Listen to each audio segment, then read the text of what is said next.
And so today we're starting with a new format because we said in the beginning we're going to be experimenting with format. So we've had this seminar, we've had kind of an informal Q&A with Jan and I, and another seminar. Now we have an interview. So we have Pranav and Apurva Johri here from Vitalis Phage Therapy. So I think maybe I can show you them. I want to spotlight them. And can we spotlight two people at once or no? Let's try it. I don't know if spotlight there. Well, now you've seen each of them. Yay. So we're so excited to have them as guests and to experiment with this new format. There's going to be a time for everybody who else is here to ask questions too. So you can use the chat box to ask your questions and go ahead and fill them out as we go. And then we'll just kind of wait till the end of, I'm going to interview them for about 20 or so minutes. After that is when we'll do those questions. I also have a couple of announcements just before we get going, and we're going to kind of build this into the format every week. So first of all, our next PHAVES session is already scheduled, and it's with Evelyn, who's here, Evelyn Adriansons. I probably said that wrong. So that's going to be another new format in 2 weeks' time, the same time, and it's an Ask Me Anything. So that means Evelyn will be answering all of your questions, and you can ask them ahead of time in our Slack. So I'll give details to that kind of as in the coming weeks, but that's going to be on phage taxonomy, viromics, and her career progression from PhD student to postdoc to new PI. And she's done some transcontinental moves. So that's going to be on the 18th of August. And Vitalis Phage Therapy, as some of you already watched, we're calling this a crossover episode. So Pranav and Apurva host their own all about phage therapy, and the next one's not scheduled yet, but keep an eye out, and they stream theirs on Facebook Live. And a sneak preview, this hasn't been announced yet and it's still not official, but we are collaborating with Viruses of Microbes, the conference that was canceled that would have been in Portugal this year, to do some webinars with them. And so those are going to be starting in September, and we're going to be announcing them soon. So that's going to feature some of the people, that's all kind of organized by those same conference organizers, but we're going to be helping with the hosting. So stay tuned for that. And then another special announcement, this is the last thing, is that us at Phage Directory, we are doing, well, we're always got some new initiatives in the pipeline, and our next thing is that we are looking to help phage researchers generate more income streams for their labs. So we're looking for people who are interested in earning money for the phages they collect and that they characterize. So we are working with some companies that are looking for phages, and they're looking for reliable sources. And we really want to promote researchers having more money for their research and having fair agreements for their phages that don't prevent them from publishing. So we especially are seeing India as a growing hub for phage research, to kind of go with the theme today.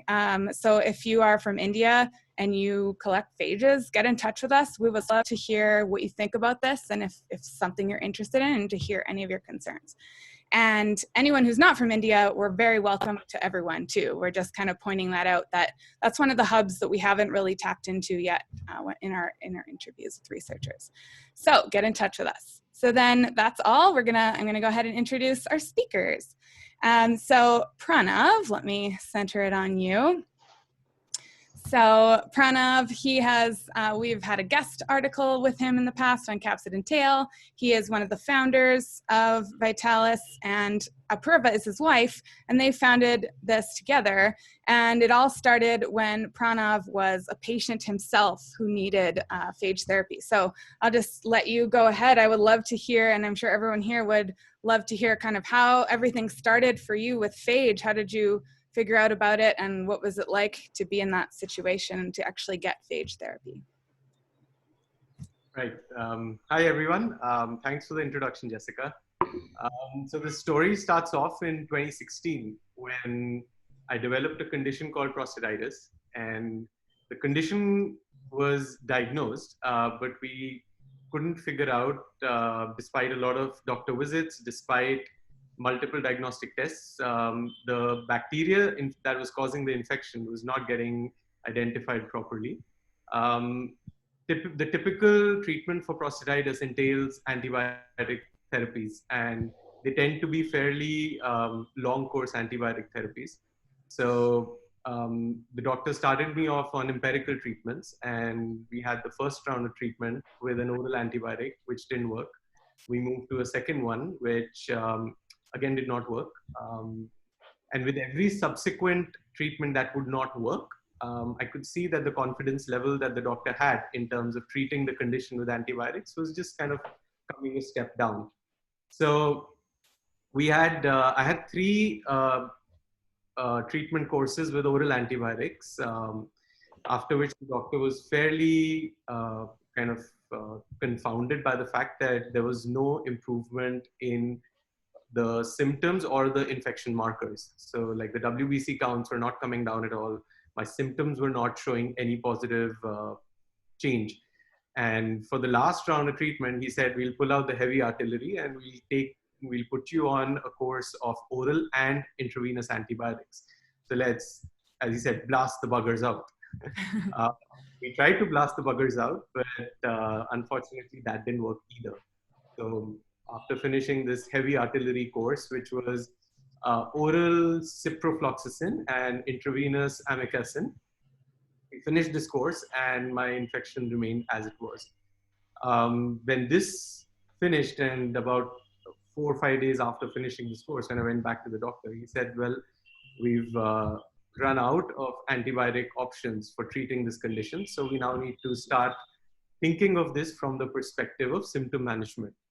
My symptoms with the condition were symptoms that were having a big impact on my quality of life, because I was consistently running a fever. So I was persistently running a fever of about 100 F. I had a lot of pains in my pelvic area, my lower back area, my flanks. So movement was getting impacted. My ability to sit for long time was getting impacted. So that was impacting my work. That was impacting my lifestyle in terms of being able to go out, socialize, all of that stuff. And also begun to develop some urinary symptoms. So all of the symptoms put together were having a big impact on the quality of life. And when the doctor said that we have to now think of this condition from the perspective of symptom management, and he told me that I'll need to think of medicines like anti-inflammatories, painkillers, and alpha blockers as my new lifelong friends. So that was like a big blow to hear that, because at the age of 33, being told to live with such debilitating conditions was, at least for me, was not an acceptable situation to be in. Yeah. So so that's when we started looking into alternative ways to treat bacterial infections. I realized that, we need to kind of take that aspect of the treatment in our own hands for the time being and maybe look for solutions. And that's the first time that we came across phage therapy. And that's how I discovered. And what was it like for you, Apurva, as Pranav's wife? Like, were you kind of thinking phage therapy sounded sketchy, or what was it like for you? So as his primary caregiver, we had just gone through such a long period of time where he was not getting better. And it was so surprising to us that a simple infection was not treatable.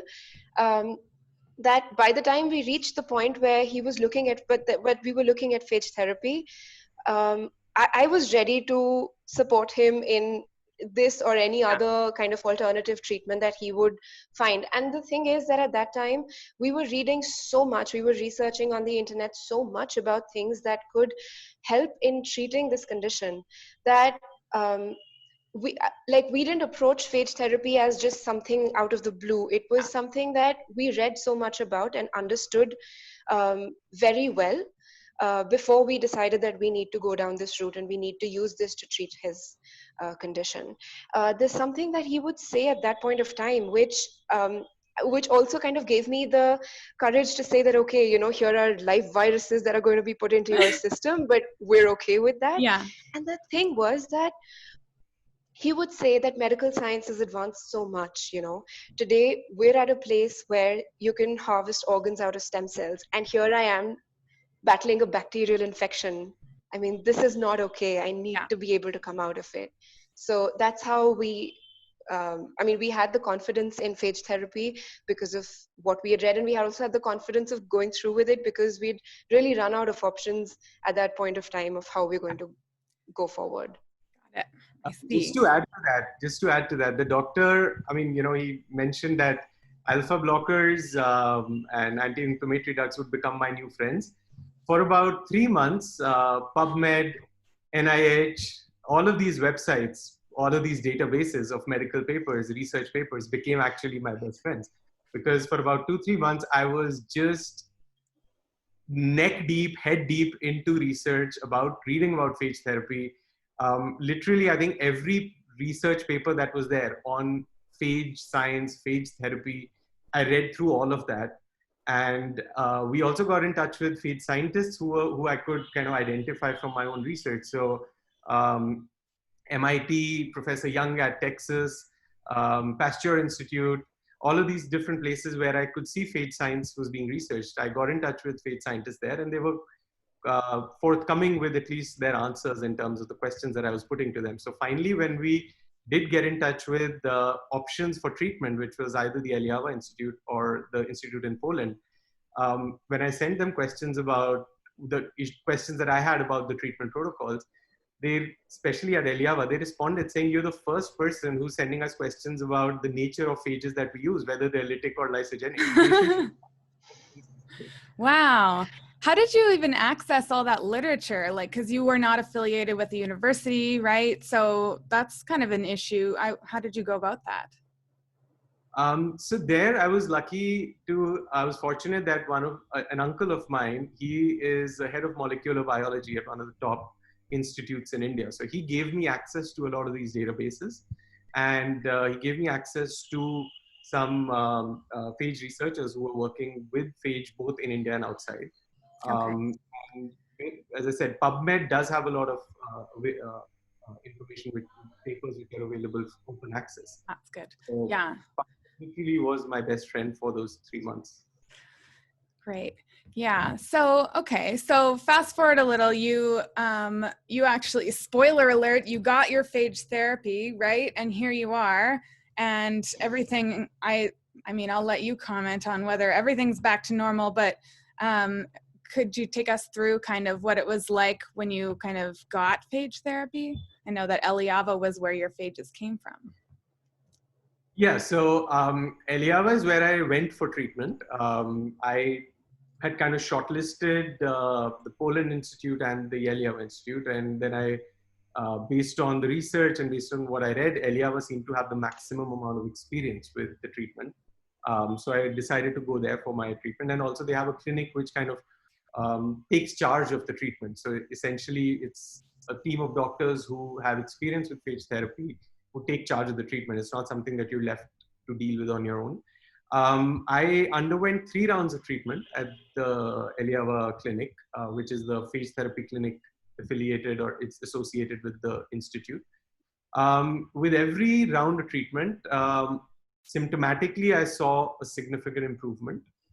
And the infection markers in terms of the diagnostic testing that I was undergoing, both at Eliava as well as in New Delhi, were showing signs of improvement. So my WBC markers came down from 60 in my prostate fluid before my treatment to 35 to 40 after my first round of treatment, to 15 to 20 after my second round of treatment, to 0 to 5 after my third round of treatment. So literally we could see an improvement in the test results, and that matched very closely with the improvement that I was seeing in my symptoms. Interesting. So which bacteria were causing the infection? This is on the chat I'm seeing, but it makes sense to ask kind of as we go for some of these. Sure. It was a multibacterial infection. There was Enterococcus faecalis, there was Staph aureus, Staph hemolyticus, and Streptococcus mitis.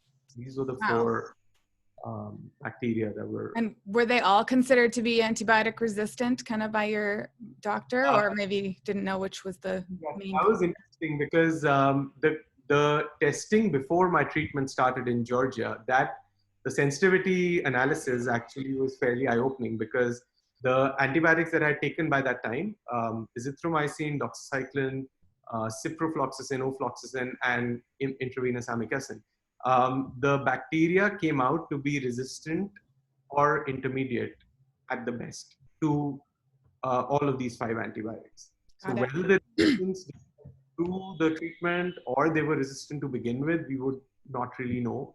Yeah. But they did turn out to be resistant / intermediate to most of these antibiotics. Wow. And so did you receive, this is another question from the chat, one of the pre-mixed phage cocktails from Eliava, or did you get personalized cocktails? So three of my bacteria, the 2 staph and the Enterococcus, they were sensitive to the pre-made or what they call the standard phage cocktails, the standard phage preparations.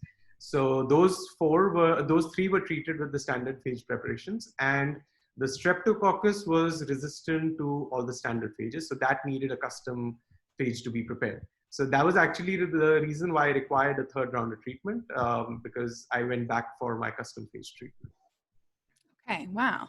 So did you ever face side effects of the phage therapy, like negative side effects?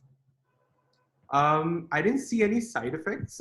When the treatment started, some of my symptoms started to show an improvement, like the 4th day after starting my treatment. So this was already 6 months into having developed this condition. So it was 6 months that I had run a persistent fever of 100F. And the 4th day after starting the treatment is the first day that I didn't have a temperature. So after 6 months of having a persistent fever, that was the first time that I did. And obviously having a persistent fever for 6 months has its own side effects. In terms of the treatment itself, what I noticed was that some localized pains actually became, so pains which were in a more generalized area became more localized when the phage treatment initially started. Wow. And when I discussed it with the treating doctor, he said that it might be a function of the biofilms getting disrupted, and those toxins and the dead bacterial cells from the biofilms getting released. And he said that this should kind of clear itself out in the next week or so. And that's what I noticed. In about a week or 10 days, those more localized focused pains went away. Wow, super interesting. So logistically, like, how did this work with, like, what was done at your home clinic, like with your own doctor in terms of testing, and did that have to be repeated by the Eliava, and did you physically go there? Like, who did what, and how did that go? Right. So back in 2016, when I took my first round of treatment, and 2017, when I took my subsequent 2 rounds of treatment, there was no option to take phage therapy in India. So I had to go back to Eliava all 3 times for my treatment. At the clinic, the treatment was with oral phages and phage suppositories and installations, like urethral installations of the phages. When I would come back after 3 to 4 weeks of intensive treatment at the clinic, then I would come back home and continue the oral phages and the phage suppositories. Back then, the treatment had to be, like, I had to always go back for my treatment because, as I mentioned, the ability to take treatment was not there in India. I see a question about antibiotics. So yeah, like, I was completely off antibiotics after my 5 failed courses. I never took any antibiotics during my phage treatment. So it was not a combination treatment with phages and antibiotics together. It was just phages. Wow, interesting. So, I guess this leads into really the gap that you saw that led to starting Vitalis, right? Is the access and how kind of logistically difficult it was for you to be somewhere, to be in India and have to go all the way to the Eliava. So how did you initially address that gap? Let's start there. Right. So back when I was told that, there was no way to treat the infection once antibiotic treatments had failed, I mean, those next 2-3 weeks were really kind of difficult, dark times for both me and Apurva, and for very obvious reasons. I mean, being told that there's no way to treat your condition and you have to think of it as symptom management was very difficult. So that kind of sense of despair and helplessness that we felt at that time, it really stayed with us. And it's something that we were very clear that if this treatment works, then whatever we can do to make it accessible, especially to the country from where we are from, let's take all those steps. So once I started getting better, we started having a discussion with the Eliava leadership team, both at the institute and the clinic, and we started talking to them that, this is a treatment which a lot of people require. A lot of people find themselves in this condition, and that's something that I came across as well. I mean, when we were researching ways to treat antibiotic-resistant infections, we came across hundreds, if not thousands, of people in medical forums talking about their UTIs that would not go away, talking about their lung infections that were persisting for months or years, talking about prostate infections, talking about skin infections that had become resistant. So there were a lot of people, and what we saw in terms of the helplessness that they were feeling, that we could kind of really relate to that, because that's what we had felt when we were told that it's antibiotic resistant and can't be treated. So we started talking to Eliava about this big need to make phage therapy a lot more accessible, and to make it a treatment which not just someone who had access to a lot of resources in terms of being able to access scientists who could guide them in science, or being able to even have financial resources to travel multiple times to another country. Exactly. So that's something that they appreciated, and they said, well, we appreciate your sentiments and towards making it more accessible. So let's sit and let's talk about how we can create certain structures and how we can kind of work with you guys in India to make it more accessible and make the frameworks to make it more accessible. And that's pretty much how kind of the idea of Vitalis came about. So we started with this initiative to initially to increase awareness about phage therapy and to increase access to phage therapy. Those were the two initial goals that we started with. And we started with setting up a website. The moment the website went live, phage scientists from India were the first people to reach out to us. Dr. Urmi, Dr. Ramesh, these are different phage scientists. I think Dr. Urmi is in the I think she's here. I saw her. Yeah, and these were like people who reached out to us very enthusiastically. And Dr. Urmi, in fact, she came over and we had like a big long days spent together, where she kind of just spoke about our entire experience of how we had found phage therapy and what we were planning to do with it now. And the idea was to make it easier for people to access. And we started with raising awareness. We started getting contacted by people when our website went live. And some people traveled to Georgia for treatment, but then we started coming across cases where people said, we can't travel. So there was a lady who got in touch with us for her father who had a hospital-acquired infection from a catheterization. And he was not in a condition where he could travel. It was a Pseudomonas aeruginosa hospital-acquired infection. So we went back to the Eliava and we worked with them to set up the frameworks, logistics framework, and the frameworks to have distance treatment made available in India. Wow. It took about 3-4 months to set those frameworks up. But this lady's father became the first person in India who was able to take treatment without having to travel outside.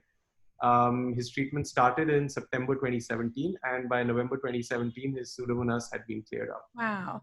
So did Eliava just send the phages to his clinician, or how did that work? Yeah, so how it worked was that we would send the samples from India to Georgia, to Eliava. The samples would undergo testing to identify the bacteria and then to match it to a sensitive phage. The test results would be corroborated with what the treating doctor was finding in India, the local treating doctor was finding in India. Then they would prepare a treatment plan, ship the phages to the doctor or to the patient directly. It would come through, the customs. There would be a process to fill up some forms, which would be done. It would typically take about a week for the phages to reach. And then the treating doctor would administer the phages following the treatment plan set up by the doctors at the Eliava clinic. And there would be once a week or once in 10 days kind of calls between them to talk about the treatment progress and how it was. So I want to also involve Apurva here too, because, and for both of you, kind of this question is, like your background was not, you weren't working in the phage field, right? You weren't working in science, but you decided to come in to this, and based on your experience really help people. So what was it like? Like, how much of your time did you start spending on this? And like, did you balance other careers at the same time? I'd love to hear about that. So before Pranav had fallen sick, I was working with an organization called Teach for India, which is a non-government organization in the education sector. And I was doing a fellowship with them. But once he fell ill, then in order to be able to take care of him and, go through this entire process, I had quit that already. So, because we had learned about phage therapy and we'd gone through the experience ourselves, for me, the sole focus became working on Vitalis Phage Therapy and helping set it up to whatever degree we could at that point of time. Um, at that time, I was not working on any other venture or any other career at all. And you're the technical person. Like, did you do the website and stuff? Is that how it worked? Yes, I Or did. that's what I'm Yes, I learning. You're did. yeah. It's like flipped with Jan and I. Jan's the tech person. Love it. Yeah, that is how it worked out. I set up the infrastructure in terms of setting the things we had to set up within India. Those are things that I set up, like the website, like it's the actual process of setting up an organization in India. Those are things that I had taken on. Yeah. I think in terms of our involvement, it also kind of grew organically, because when we started, it was more of a thing of spreading awareness. Then people started getting in touch with us, so our involvement kept increasing. The time we would spend on it kept increasing. As distance treatment came about, like the need for distance treatment came about, we had to set up, the frameworks for that. That took up more time. Yep. And now the initiatives we're working on now, I mean, it's something which takes up more and more time, but it's something we've gone through it personally. It's something which we're very passionate about and driven about, and we don't mind it ends up eating a lot of hours of the day. Yeah. So can you talk about the current initiatives now? I really want to make sure we don't miss this part, because this is one part I'm really excited about, is how because I know you've set up a collaboration with diagnostic testing centers, or at least one in India, and so you're trying to build this infrastructure, right? How's that going? So I see a question about a collaboration. I think that's with Elia. Let me just start from there. Sure. So yes, we started with first having a collaboration, an agreement framework with the Eliava Phage Therapy Center and the Eliava Institute to become their official partners for India, to make phage therapy accessible and make phage therapy facilitated for people from India. Then the distance treatment involved some more frameworks to be set up, which we spoke about. This thing that we started getting in touch, we started getting contacted by people where they could not wait for the 15-20 days it would take for results to come when samples had to be sent to Georgia for testing. So the process, which was to send the samples via courier, they would get cultured they would reach Eliava, they would get cultured there, and then you get a sensitivity report. So that would take about 15 days, half of which was spent in transit. We were getting contacted by either doctors or by people whose loved one was, say, in the hospital, and they could not wait 15 days for a result. So we started working on having diagnostic testing set up in India, so that a local diagnostic lab can get the samples in, which will need for international transit. The testing would happen locally, and along with an antibiotic sensitivity report, the lab would also report a phage sensitivity report with the standard phage preparations of the Eliava Institute. Wow. So it required a lot of frameworks to be established, because we needed a framework with the diagnostic testing lab. We needed a framework back with the Eliava as well, because in their entire 97-year history, this is the first time that they were giving their phages out to a lab outside of their own for the purpose of diagnostic testing. Wow. So we did all of those frameworks to be created, and something which we should be in place to launch later this month. And it's something that in the last 6-8 months, the hospitals and the doctors that we've been speaking to about phage therapy, or where we've presented about phage therapy, it's something that they are very keen on as a precursor to them considering phage therapy for their own patients who are suffering from antibiotic resistant infections. So they say that if testing becomes available locally, then say someone who's in the ICU or someone who's hospitalized in their facility, who's suffering from an antibiotic resistant infection, the doctor realizes that, okay, antibiotics, we've run out of options. I'm happy to consider phage therapy, but can we get the test results within 3 days, which is what happens when you do a testing with sensitivity testing with antibiotics. So that's something which we should be in place to start later this month. Okay. So how did you convince, so is it, you started with one center that you kind of convinced in India to be kind of this phage testing center? Is that like, how did you get that first one on board? So we've tied up with a diagnostic testing center, which is considered amongst the top centers in India. It's located in New Delhi, but they have partner satellite centers across all the major cities in India from where they can get samples in. So we'll start with that process where they'll be able to collect samples across the country, get them in. Wow. We'll be able to get results in 3 days as opposed to 20 days. And that will suddenly make it more accessible, because for a lot of people, 20 days in itself becomes a deal breaker for taking a treatment.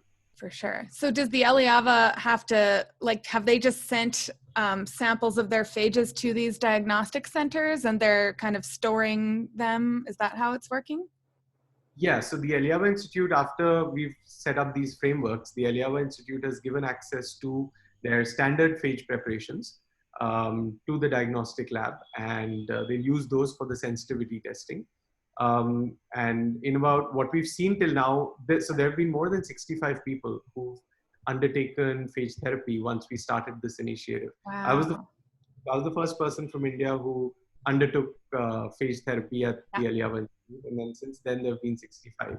So it's something which we've seen in amongst those people, that about 75 to 80% of the infections that we've come across are sensitive to the standard phages.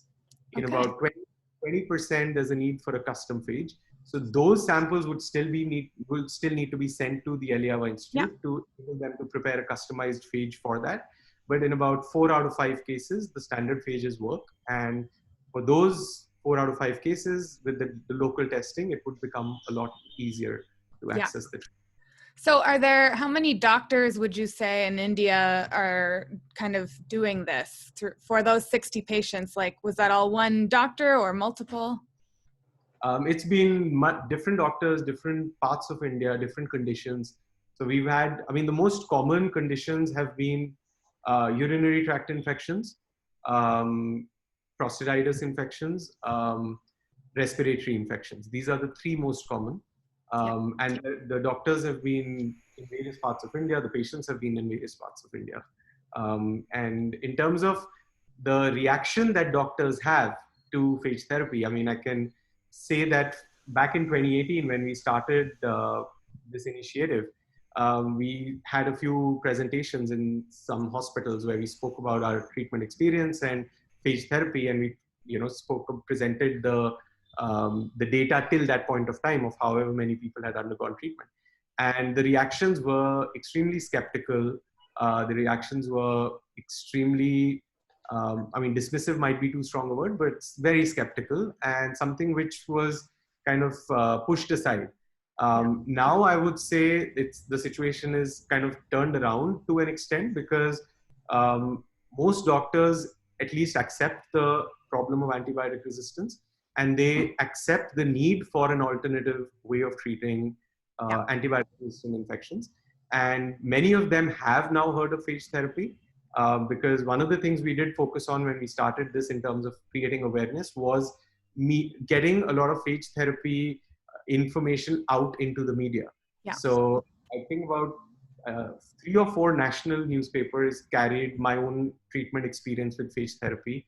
And the idea was to get the information out into mass media sources, so that people outside of just scientific journals who are consuming information from scientific journals or medical journals, even those people can read about phage therapy and know that it could be a treatment option. And that's something which has worked. And now towards setting up awareness for the medical community, we are also preparing case studies, and I think Apurva will speak more about that. Yeah, I wanted to touch on that for sure. Yeah, Apurva, it would be great to hear about what you're doing with the case reports and what are your plans for that? How's that going? So we started working on case studies some time back, and we're actually nearing the finalization of one of them. And the idea with that is that we want to get them out there and published in medical and scientific journals, so that doctors who access these journals can read these cases in places which they find credible, and then they can kind of start getting on board with the idea that yes, phage therapy can be tried for cases where they're seeing cases of antibiotic resistance. Right. We're hoping that the case studies can be out soon, as Yeah. soon as possible, so that maximum people can benefit from it.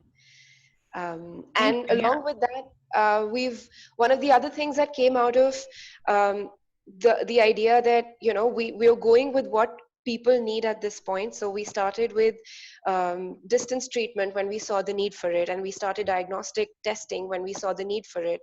And the need that we saw quite starkly, even after starting these initiatives, was that people don't know much about phage therapy.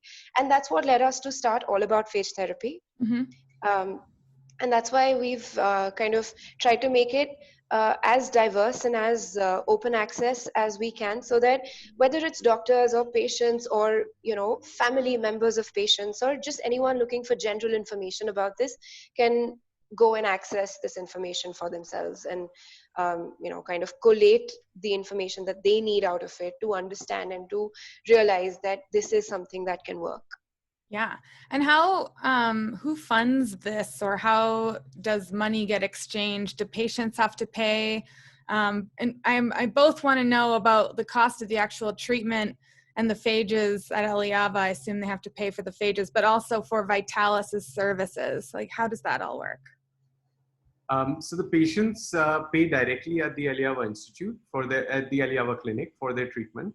The treatment cost is the same, so they pay whatever treatment cost they would, wherever they were coming in from. There's no payment that they pay to Vitalis. So from our perspective, all of what we do is not something that they have to pay for. There is, with the distance treatment, the other thing, one was the accessibility, that they didn't have to travel. The other major point that happened was that the treatment cost came down, because the treatment at the clinic is 3,900 euros for one full round of treatment. Distance treatment is 1,900 euros, so it's half of that. Wow. And also, when you remove the travel costs and the cost of staying in another country and all, effectively the treatment cost came down by 70%. Wow. So I mean, that's another thing which will happen with diagnostic testing being available locally.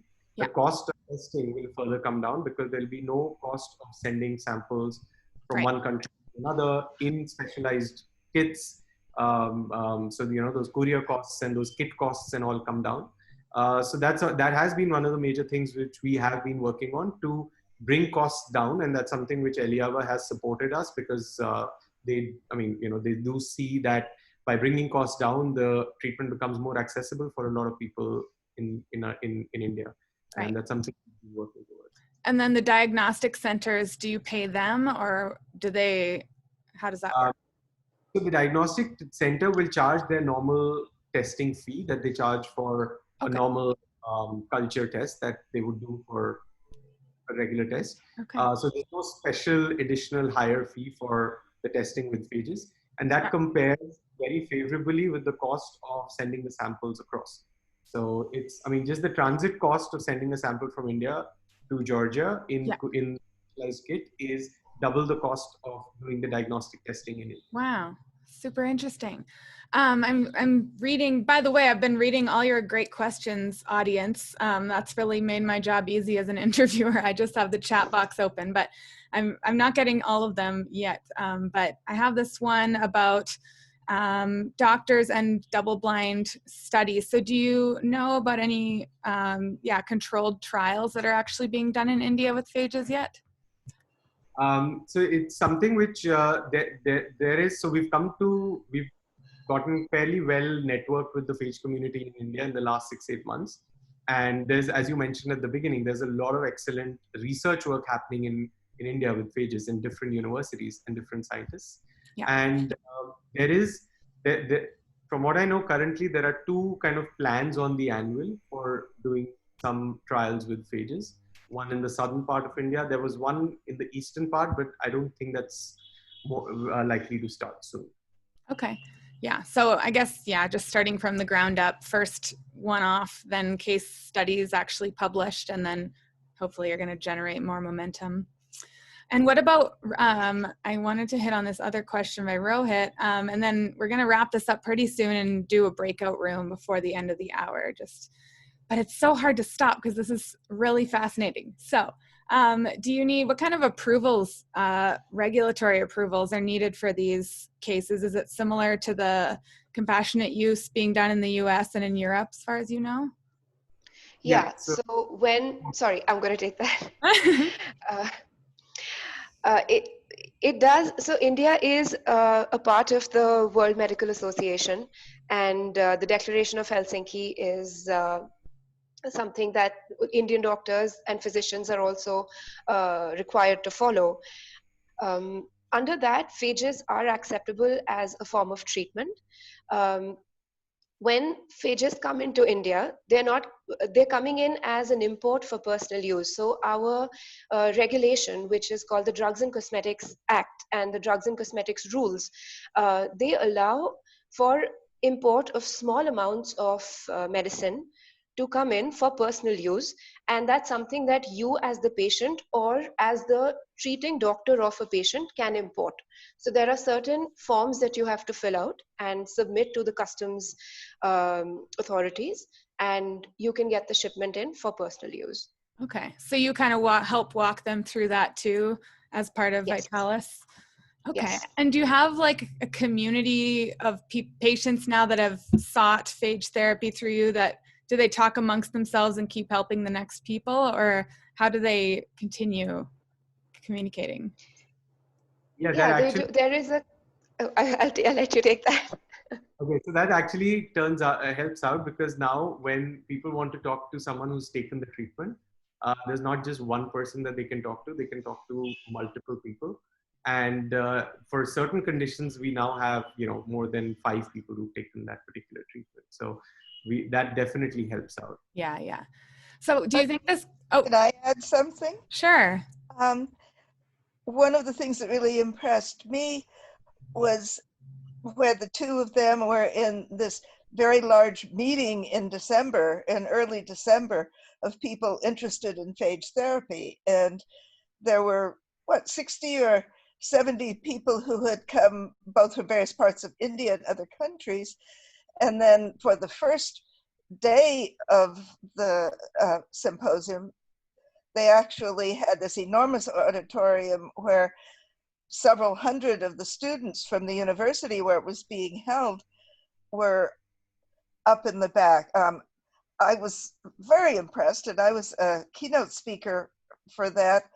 And people were so fascinated with the whole thing. I'd say I was part of about 200 selfies over the course of 2 days. There's clearly enormous enthusiasm, and Pranav also gave a talk there right at the beginning, and it was clear that he was setting up a very large base for those things to happen. And he had actually set it up with the idea that I would be coming this September and do some talks around Delhi. And of course, with the virus, that sort of thing isn't happening. But yeah. Still, I'm sure you're managing in many ways to spread the ideas there. That's awesome to hear. Just like another corroboration of how the popularity and awareness is growing, not just with the public, but the universities are training all these students. So it seems that another wave is going to come up of a lot more phage science. It's really exciting. I'd only been once before to India, and that was back in 2001. And that was I was the keynote speaker there at a symposium on drug discovery and development, And there were probably 400 participants, but I was the only one who was doing phage, and people were interested and so forth. But that was in Bangalore, and the contrast between this time when there were a lot of people who knew about phage, and where Pranav was very involved in more people knowing how to get access and so forth. It was an extremely exciting experience. That's awesome. Thank you, Betty, for chiming in here. Okay, so let's go to a breakout room. I'm going to break us into small groups, and you can continue the conversation. And maybe one of you will be lucky enough to be in a room with one of our guests. So we'll separate you now and see you back here in about 5 to 10 minutes.